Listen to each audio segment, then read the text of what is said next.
दिखाते ये देखिए, ये अद्भुत नजारा है महाकुंभ में ड्रोन शो। एक साथ 2500 ड्रोन जब हवा में उन ऊंचाइयों तक गए और इसके बाद जो शो शुरू हुआ, इसमें ज्योतिर्लिंग के भव्य दर्शन भी देखने को मिले हैं।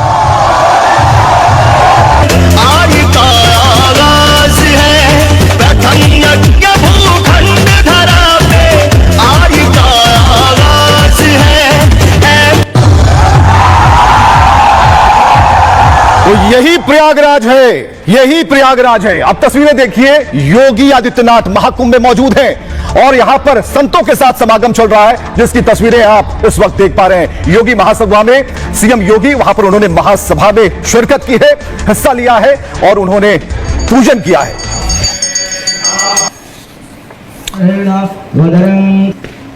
लेकिन योगी आदित्यनाथ संतों को अपने हाथों से खाना खिला रहे हैं, भोजन करवा रहे हैं और ये तस्वीरें हम आपको दिख रहे हैं जब योगी आदित्यनाथ ने संतों को भोजन अपने हाथों से परोसा है। तो महाकुंभ धन्य है जब मुख्यमंत्री आदित्यनाथ वहां पहुंचते हैं, संतों के साथ समागम होता है और भव्य आयोजन में अपने हाथों से ये भोजन कराते दिखते हैं।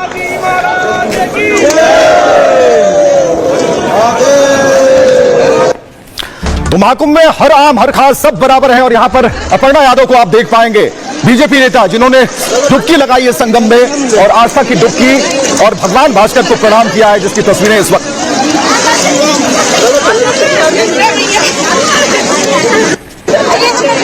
एक और रंग आपको दिखाते हैं। हमने कहा कि कोई भी वीआईपी नहीं होता है, यहां पर महाकुंभ में सितारों की डुबकी लग रही है। एक तरफ क्रिकेटर मौजूद हैं और दूसरी तरफ गायक मौजूद हैं, सबने संगम में डुबकी लगाई और इसका अद्भुत नजारा देखने को मिला है। लेकिन बाबा बागेश्वर की एंट्री अब होती है। बाबा बागेश्वर जब आते हैं, देखिए किस तरीके से फूल मालाओं से स्वागत होता है, क्योंकि उनके लिए जो उनके जो भक्त हैं या फिर पूरा महासंगम है, वहां पर उनके लिए पलके बिछाए खड़ा था। लेकिन बाबा बागेश्वर को चुनौती मिलती है। अब ये बाबा देखिए, तीसरे नेत्र वाले बाबा हैं, सब कुछ देख लेते हैं, आंखों पर पट्टियां बांधे बांधे इन्हें सब कुछ नजर आता है, इन्हें सब कुछ भविष्य भूत वर्तमान सब दिखता है। तो सबसे बड़ी बात है कि आखिर बाबा बागेश्वर को यह चुनौती देने वाले बाबा कहां से आ गए और बाबा बागेश्वर को चुनौती क्यों दी। एक छोटी सी रिपोर्ट दिखाते हैं, उसके बाद कुछ और बातें।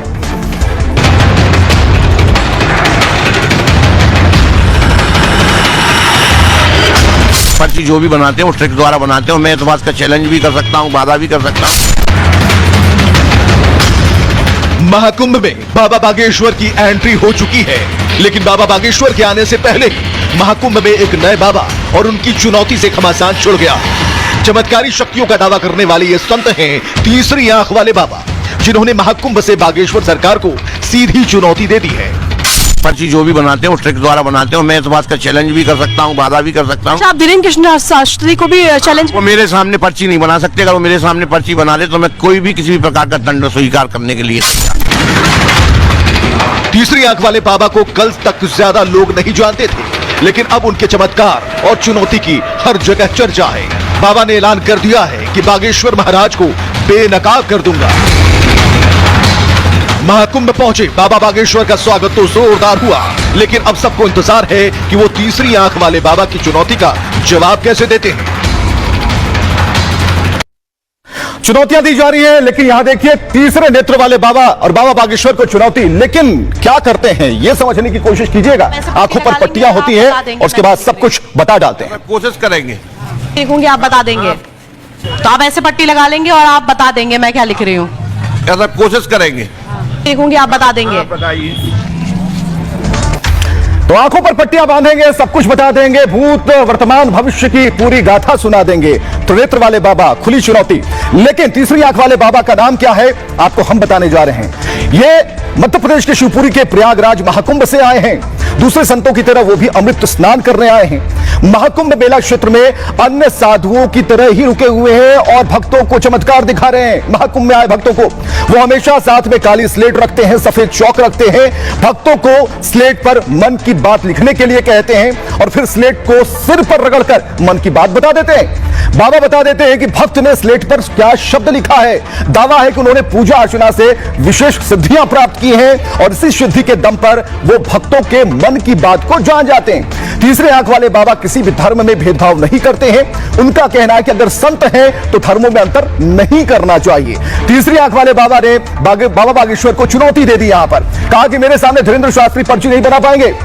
बाबा बागेश्वर भी अब महाकुंभ में पहुंच चुके हैं, एंट्री उनकी हो चुकी है। 3 दिन तक हनुमान कथा करने वाले हैं। बाबा की कथा में लाखों लोगों के आने का अनुमान है और वो तीसरी आंख वाले बाबा की चुनौती का जवाब दे सकते हैं जब उनसे ये सवाल पूछा जाएगा। लेकिन बाबा की बात तो दोनों बाबा को सुनना होगा।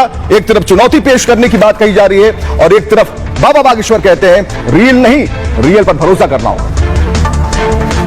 प्रयागराज महाकुंभ में हम भी डुबकी लगाने आए हैं, संगम में आस्था की डुबकी लगाने आए हैं, महापुरुषों के दर्शन करने आए हैं और इस अमृत उत्सव जो मना रहे हैं हम सब, अद्भुत है, अनूठा है। अब डुबकी लगा के देख करके बताएंगे और उद्देश्य केवल यही है, सनातन संस्कृति का प्रचार हो, हिंदुत्व का प्रचार हो और किसी भी प्रयोजन से हिंदू जाग जाए और भारत हिंदू राष्ट्र हो जाए। 3 दिन की कथा है, इसमें संकल्प ये है, हिंदू जगाओ, हिंदुस्तान बचाओ। सनातन की शक्ति है स्वानी शाह जो करती है ट्रिक। स्वानी शाह का नाम शायद तुमने सुना होगा, पहले नाम लिख देती है माइंड रीडिंग। वो भी माइंड रीडिंग नहीं करती, वो भी ट्रिक करती है। मेरे सामने वो भी माइंड रीडिंग नहीं कर सकती। अगर धीरेन्द्र कृष्ण शास्त्री 2 लाख व्यक्ति जहाँ खड़े हों, अगर वहां से आप ऐसे नरेंद्र, गजेंद्र ऐसे नाम बोलोगे तो उनमें निश्चित ही 8-10 लोग होंगे ऐसे नाम के। जैसे धीरेन्द्र शास्त्री भीड़ में से लोगों को नाम से बुलाते हैं, वो तो आप भी बुला सकती हो, क्योंकि जब 5 लाख की भीड़ में ऐसा संभव ही कोई वैसा नाम हो जो ना हो। ऐसा आपको लगता है कि ना हो?